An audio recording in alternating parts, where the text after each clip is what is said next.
ษณาเผยแพร่กฎหมายแม่นหน่วยงานหนึ่งที่นอนอยู่ในห้องการยุติธรรมเฮ็ดหน้าที่โฆษณาเผยแพร่กฎหมายให้แก่พ่อแม่ประชาชนภายใน67บ้านของนครไกรสอนพรหมวิหาร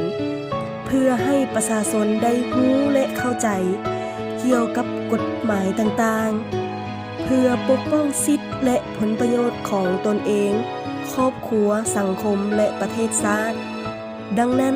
ห้องการยุติธรรมของพวกเราจึงได้เอาใจใส่เป็นพิเศษในการลงให้ความรู้ทางด้านกฎหมาย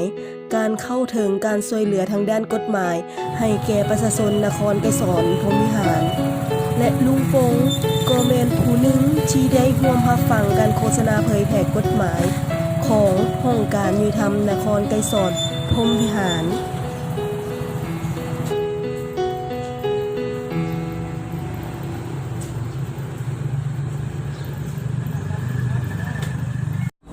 นี่เป็นของการยุติธรรมก่อนเนาะ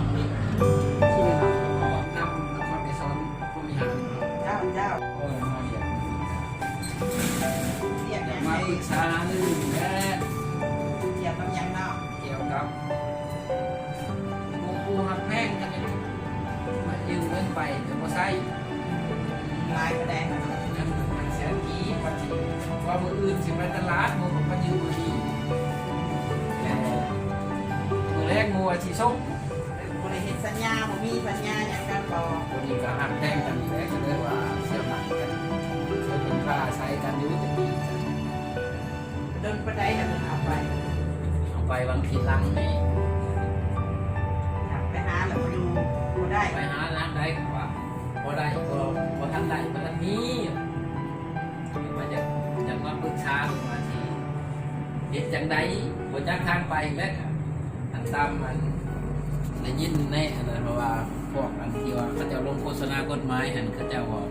อกไงมาปรึกษาน้ำของการยุติธรรมนครไกรสอนแย่งกันหรือมายืมเงิน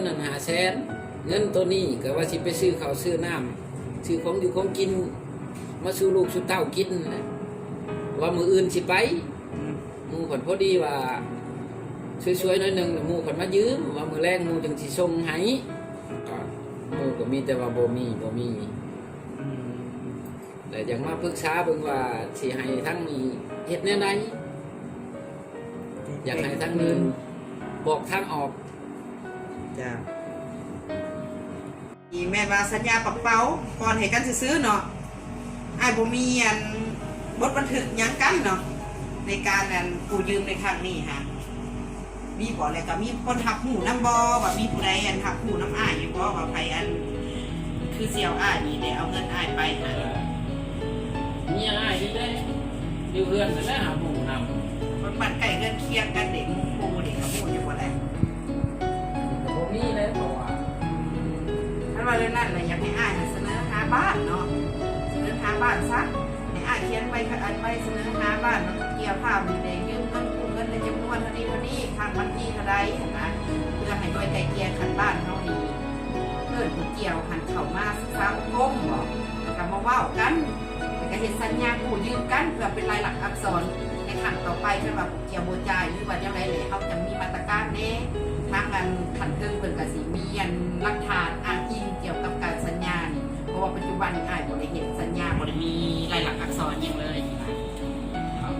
อันนี้อยากแนะนำในอ้ายเป็นหาหน่วยไก่เกียร์ขันบ้านเขาก่อน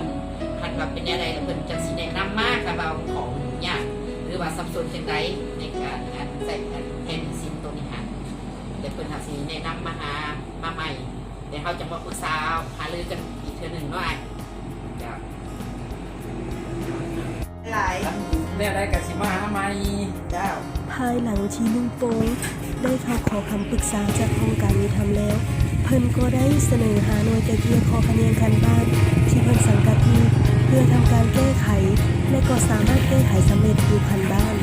นี่จะเป็นบทเรียนที่ลูกโป่งจี้ขึ้นใจว่าจะก่อนเฮ็ดการกู้ยืมเงินกับไผก็ต้องเก็บเป็นรายลักษณ์อักษรอักษรและต้องให้สอดคล้องกับกฎหมาย